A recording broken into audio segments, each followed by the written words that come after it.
The kinetic landscape in Iran has been fundamentally raised. What remains of the IRGC leadership is operating in complete disarray, and while the regime attempts to project a unified, defiant front, deep inside the Pentagon, operational planners are finalizing something catastrophic. The United States is preparing to unleash a kinetic sequence so massive it will permanently conclude the Iranian conflict. This is the final blow. Overwhelmingly powerful, surgically precise, and engineered specifically to strip away every last microscopic piece of geopolitical leverage Tehran possesses. Make sure you are subscribed to Titan Mechanics and hit that bell icon so you never miss a critical military intel update. And let us know where you stand right now in the comments. Drop a 5 if you stand with the US, press 6 if you back Iran, or hit 7 if you just want peace. Now, let's look at the intel. We have been actively tracking the logistical buildup for this exact scenario over the past month. On March 28th, the 31st Marine Expeditionary Unit, the MEU, operating alongside the USS Tripoli and its amphibious strike group, officially arrived in the Persian Gulf. Imminently, they will be reinforced by the legendary 82nd Airborne Division alongside a 2nd Marine Expeditionary Unit, the 11th MEU, which forward deployed to the Gulf straight out of California. This is a massive, rapid accumulation of specialized manpower that Iranian intelligence simply failed to anticipate. It means CENTCOM will soon possess roughly 5,000 elite Marines and 3,000 elite paratroopers, seamlessly integrating with the estimated 50,000 American military personnel already stationed across the Middle East theater. The chessboard is set. The Pentagon is meticulously preparing to deliver the final strike. Right now, Washington is exercising strategic patience. The Independent reported on March 29th that the Pentagon has drafted contingencies for, quote, weeks of ground operations, unquote. Military analysts assess that this impending offensive could require multiple months to fully execute and secure. Speculation within the intelligence community regarding the final blow is intense. High-risk raids executed by Tier 1 Special Operations Forces are highly probable, alongside targeted amphibious and airborne assaults on heavily fortified Iranian islands within the Strait of Hormuz, executed by the exact MEUs and paratroopers currently massing in the region. The Independent noted that the Pentagon's current operational blueprint intentionally stops short of a massive, full-scale ground invasion of the Iranian mainland, a strategic reality reflected by the relatively specialized, limited footprint of the Marines and paratroopers currently deploying. President Trump is deliberately pacing this operational decision. The administration's core geopolitical strategy is to apply maximum pressure, hoping the Iranian regime will catastrophically fracture and capitulate before American boots ever touch the mainland. Secretary of State Marco Rubio explicitly signaled this posture on March 27th, stating, "We can achieve all of our objectives without ground troops, but we are always going to be prepared to give the president maximum optionality and maximum opportunity to adjust to contingencies, should they emerge." How long Tehran can weather the relentless kinetic storm of Operation Epic Fury remains the ultimate variable. For Washington, this is the critical juncture, and the administration is broadcasting every conceivable signal to the IRGC that it is fully prepared to escalate Operation Epic Fury into a devastating new phase.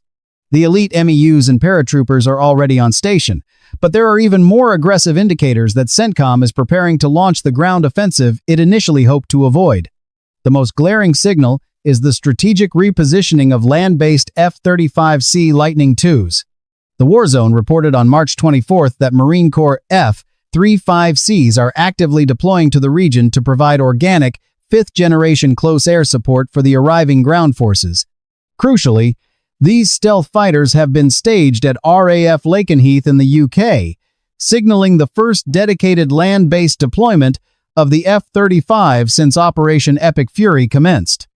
F-35s have executed countless sorties during this campaign, of course, but historically, they have launched from supercarriers to execute deep penetration strikes that systematically dismantle Iran's air defense grid. This current deployment is tactically different. We are witnessing a mass accumulation of F-35 stealth airpower at a hardened facility located well outside the maximum engagement envelope of Iran's most advanced ballistic missiles. That specific logistical footprint indicates the Pentagon is planning a sustained operation requiring relentless, repeated sorties by jets that can safely recover and rearm at a secure base. This is CENTCOM explicitly digging in for the multi-week, or multi-month, kinetic campaign The Independent warned about. It is the massive, deliberate windup before the final blow is delivered squarely to the regime's jaw. We see the buildup. But the critical tactical question remains. What exactly does the final blow look like? Naturally, the Pentagon is maintaining absolute operational security. Secrecy is the ultimate weapon. If CENTCOM broadcasts the exact objective, the remnants of Iran's military will frantically reposition their degraded assets. However, analyzing the tactical breadcrumbs reveals exactly what the final blow entails, and it revolves around a tiny, highly fortified patch of dirt that every intelligence agency expects the U.S. to neutralize: Karg Island. Roughly one-third the geographic size of Manhattan, located in the Persian Gulf just miles off the Iranian coast. Karg Island is the absolute center of gravity for the Iranian regime. It is the crown jewel of their geopolitical strategy, serving as the vital mega-hub that processes and exports the vast majority of Iran's oil, artificially pumping billions of dollars into the dying Iranian economy. Karg Island is the ultimate operational objective for CENTCOM. Whether that requires a hostile, kinetic takeover of the island's infrastructure or utilizing the island's vulnerability as the ultimate strategic lever against Tehran. However, CENTCOM has a massive logistical problem regarding Karg Island. If the objective is to physically land Marines on that rock, the Navy has to safely transport them there first. And that is an incredibly lethal proposition. Karg Island is located deep inside the Persian Gulf, far beyond the Strait of Hormuz. Furthermore, there is absolutely zero strategic value in seizing Karg Island if the United States Navy does not first establish absolute, uncontested dominance over the Strait of Hormuz itself. Therefore, the tactical reality is clear. The final blow is not simply a D-Day style landing on Karg to seize the oil terminals. A massive amount of kinetic prep work is required first. And that prep work involves systematically neutralizing several other heavily militarized islands to secure the maritime corridor leading to Karg. To grasp the magnitude of this operation, we must analyze why the Strait of Hormuz is the most critical choke point on the planet. The Guardian summarized it perfectly on March 16th. The strait is the only maritime passage out of the Gulf. The Strait of Hormuz is the vital jugular vein for merchant vessels transporting oil and liquefied natural gas from the entire region. It is not just Iran. Iraq, Kuwait, Saudi Arabia, Bahrain, and Qatar are all entirely dependent on this single geographic bottleneck to access global markets. At a mere 21 nautical miles wide at its narrowest choke point, the strait is incredibly easy for the IRGC to monitor, harass, and patrol. It is Tehran's ultimate geopolitical hostage. Approximately 20% of the entire global supply of oil and LNG transits this strait, and Iran has relentlessly weaponized that reality, executing an asymmetric blockade utilizing suicide drones, anti-ship cruise missiles, and swarm attacks by fast boats to paralyze commercial shipping. Tehran understands a fundamental geopolitical truth. Whoever physically controls the Strait of Hormuz controls the global energy markets. The Pentagon understands this perfectly. And CENTCOM knows that Iran's asymmetric grip on the waterway makes any direct assault on Karg Island highly vulnerable. Any amphibious-ready group attempting to push a MEU toward Karg must first run the gauntlet of the strait, a highly lethal endeavor given the IRGC's anti-access area denial capabilities. Iran is maximizing this leverage. According to CNN, Tehran's primary demand to halt the conflict is absolute, internationally recognized sovereignty over the Strait of Hormuz. That concession would legally grant Iran billions of dollars in transit fees and absolute geopolitical dominance over every allied nation in the Gulf. Currently, Iran is practically extorting merchant vessels, reportedly demanding transit tolls reaching up to $2 million per ship just to guarantee safe passage. Consequently, before CENTCOM can deliver the final blow to Karg Island, they must brutally dismantle Iran's asymmetric control over the Strait of Hormuz. And conveniently, there are several highly militarized IRGC islands scattered throughout the strait that are the exact targets the MEUs and paratroopers are preparing to neutralize. Eliminating those islands changes the entire strategic calculus for Iran. Sitting directly within the choke point are several landmasses the IRGC has heavily fortified to project power across the region. The tactical blueprint for America's final blow is brutally simple. Neutralize the IRGC's island fortresses, and you instantly seize control of the Strait of Hormuz. With that control, you immediately terminate Iran's ability to harass global shipping, and you open a sanitized maritime corridor to push the MEUs deep into the Persian Gulf toward Karg Island. Obviously, the IRGC will not surrender these assets quietly. They possess the fast attack swarms, autonomous suicide vessels, and they are actively attempting to mine the strait to create a lethal, impassable barrier. But CENTCOM must breach the strait to reach Karg, and this is where the kinetic operations will begin. The primary target for the arriving MEUs and paratroopers is highly likely Larak Island. A massive strategic node for the IRGC, Larak houses deep bunkers, multiple squadrons of attack craft, suicide drone launch rails, and the advanced radar arrays Iran utilizes to track every single movement within the strait. Intelligence indicates a significant portion of the IRGC's fast boat swarms operate directly from this island. Neutralizing Larak is absolute priority 1. J-Feed intelligence reveals that Iran operates a heavily defended, Russian-supplied satellite communications jamming array on Larak, shielded by layered air defenses and elite IRGC naval infantry. Iran has crammed as much lethal hardware onto this tiny rock as physically possible. For CENTCOM, seizing Larak is the foundational operation that enables every subsequent phase of the final blow. It is tactically inaccurate to claim that losing Larak instantly breaks Iran's grip on the strait, but it critically degrades it. Eliminating those radar arrays blinds the IRGC, preventing them from efficiently tracking merchant vessels or U.S. Navy strike groups. MEU securing this island would methodically clear the bunkers, annihilate the fast boat squadrons, and convert what was Iran's most lethal blockade asset into a heavily fortified American forward operating base designed to keep the waterway open. But strategically, the fall of Larak serves a much higher purpose. It physically unlocks the maritime corridor for the U.S. to neutralize the remaining IRGC island fortresses. Once Larak is secured, CENTCOM will pivot the MEUs toward Abu Musa, Greater Tumb, Lesser Tumb, Keshem, and Hormuz Island itself. Individually, none of these islands possess the firepower to halt an American carrier strike group, but networked together, they form what intelligence analysts designate as Iran's arch defense in the Strait of Hormuz. Researchers at the Canadian Centre of Science and Education detailed exactly why this specific archipelago is critical to the IRGC. A hypothetical curve connecting these islands reveals Iran's strategic superiority in controlling regional security, noting that Abu Musa, Greater Tumb, and Lesser Tumb are the absolute keys to locking down the strait. Those 3 islands sit squarely in the mouth of the choke point, and they are the exact targets the U.S. will hammer after Larak falls. Geopolitically, there is a massive wildcard regarding these specific islands.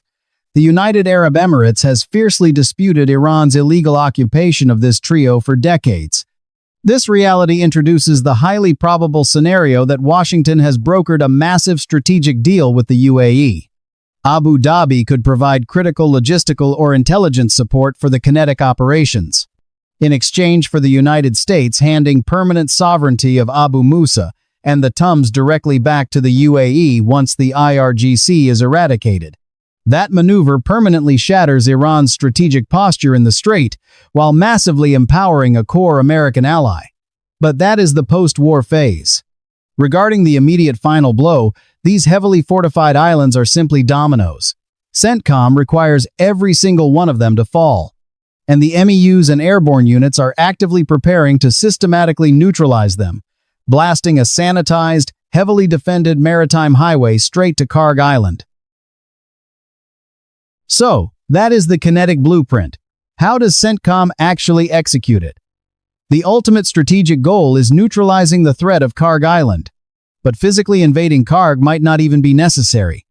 If American forces completely dismantle Iran's arch defense and seize the strait, Washington can simply force a crippled, terrified Iranian regime to the negotiating table. Losing those islands equals losing the Strait of Hormuz. Period. With the arch defense obliterated, the U.S. Navy could effortlessly establish an impenetrable blockade around Karg Island itself. The 90% of Iran's vital oil exports and the billions in revenue they generate would be entirely at the mercy of American destroyers. The U.S. Navy could permanently block any tanker attempting to load at Karg, while simultaneously escorting Allied Gulf shipping safely through the strait. Iran would be totally stripped of its offensive strike options, and the waterway would be locked down by overwhelming American sea power. In a brutally pragmatic scenario, the United States could fully reopen the Strait of Hormuz for the world, completely ignore a physical invasion of Karg Island, and simply blockade the facility, bleeding the Iranian economy totally dry until the regime collapses under the weight of Operation Epic Fury. That strategy turns the final blow into a humiliating, slow-motion decapitation after CENTCOM systematically dismantles Iran's island fortresses. How will Washington execute the island hopping? The deployment of the land-based F-35S provides the exact tactical answer. Total air supremacy over the Iranian mainland and the Strait of Hormuz has already been achieved. That is the only reason slow-moving. 10 Warthogs and Apache gunships are currently loitering over the waterway, effortlessly neutralizing IRGC fast boats. The airspace is completely sanitized. Integrate a squadron of F-35S into that environment, and you possess an overwhelming aerial armada capable of mercilessly bombarding Larak and Abu Musa into dust before the MEUs and paratroopers even load into their assault craft. The IRGC's arch defense will be systematically pulverized by precision stealth airpower, followed immediately by elite ground forces securing the rubble, clearing the deep bunkers, and rapidly fortifying the islands to enforce the new American blockade. In this scenario, Karg Island surrenders through geopolitical starvation, not kinetic force. That is the primary operational option. The alternative contingency is activated only if the IRGC leadership completely abandons logic and refuses to capitulate even after losing the strait. If Tehran refuses to break, the escalation matrix goes kinetic. With the MEUs firmly controlling the arch defense, CENTCOM would greenlight the deployment of the 50,000 combat troops currently staged in the theater. Their sole objective: execute a massive, overwhelming amphibious and airborne invasion of Karg Island, physically tearing the crown jewel away from the regime. This action permanently annihilates Tehran's ability to fund its military, and CENTCOM has already executed the massive kinetic prep work for this exact invasion. On March 13th, American stealth bombers unleashed a devastating wave of precision strikes that systematically eradicated Karg Island's defensive infrastructure, obliterating heavy missile bunkers, naval mine depots, advanced air defense arrays, and the primary airport control tower. CENTCOM deliberately spared the actual oil terminals, and the IRGC is currently scrambling to fortify the island against the inevitable marine assault. CNN intelligence indicates Iran has been frantically pushing man-portable air defense systems to Karg since the March 13th strikes, while simultaneously blanketing the immediate coastline with dense networks of anti-armor and anti-personnel mines. Those coastal minefields present a highly lethal obstacle for American amphibious assault craft. Regarding the airspace, the IRGC likely accepts their surviving defenses cannot track or engage an F-35. They are instead hoping to score a lucky, isolated hit against a low-flying A-10 or Apache. These are desperate, degraded defenses, but they possess enough lethality to inflict unacceptable American casualties during a frontal assault on Karg. This exact casualty calculation is why Washington vastly prefers the final blow to force Tehran's total geopolitical capitulation, rather than requiring a bloody, kinetic ground invasion of Karg Island to end Operation Epic Fury. The arch defense in the strait is the absolute key. Vaporize that network, and the Strait of Hormuz instantly transforms from a massive American strategic vulnerability into an impenetrable Iranian nightmare. It is the ultimate geopolitical leverage flip, and the Pentagon is betting the regime will shatter under the pressure. Tehran's intelligence apparatus knows a massive hammer is about to drop, even if they lack the exact operational coordinates. This panic is evident in their frantic, disorganized attempts to mine Karg's beaches. The Speaker of Iran's parliament, Bagher Ghalibaf, publicly admitted the regime is terrified, stating, "Iran's enemies, with the support of a country in the region, are preparing an operation to occupy one of Iran's islands." The IRGC's fatal flaw is they don't know exactly where the MEUs will land first. Karg is the obvious strategic prize, and the U.S.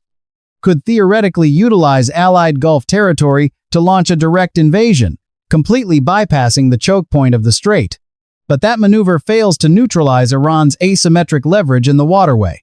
The island-hopping strategy we just detailed perfectly integrates Allied support, specifically the UAE, given their legitimate claim to the Arch Defense Islands, and it flawlessly sets the strategic stage to neutralize Karg Island. Whether through a suffocating blockade or overwhelming kinetic force, whatever operational path Tehran chooses, the regime is finished. And that is the exact strategic checkmate CENTCOM has engineered. As a reminder, all tactical analysis and intelligence provided on Titan Mechanics is strictly for educational and documentary purposes. We analyze geopolitical strategy and military hardware based on publicly available open-source data. We do not glorify conflict or incite real-world action.